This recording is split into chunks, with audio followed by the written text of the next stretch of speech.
Imagine you're the owner of a credit card company. You want people to spend with your card and pay you interest on the money they owe. But some people use the card and never pay. How do you know who's likely to pay you back and who's not worth the risk? Their credit score.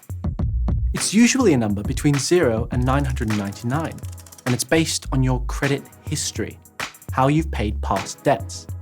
Before you can borrow money, lenders usually ask you to fill out an application, and as part of the process, they'll check your credit score to see how risky you are. The higher your score, the better your chance of getting a loan at a low interest rate. If you've used credit and you've paid your loans on time, your credit score will be high. If you've missed payments, the credit score will be low. Weirdly, if you've never used credit, so you've definitely never missed a payment, your credit score will still be low. That's because there's no way to guess whether you're a good credit risk.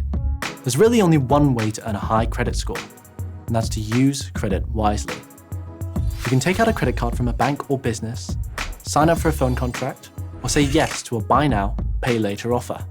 Make those payments on time or early, and you'll build good credit. That means it's easier to buy a car, rent a flat, or even buy a house someday.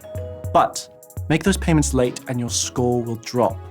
So keep any borrowing affordable and try to stay within 30% of your credit limit. Wondering what your credit score is? Well, you won't have one until you turn 18 and start using credit.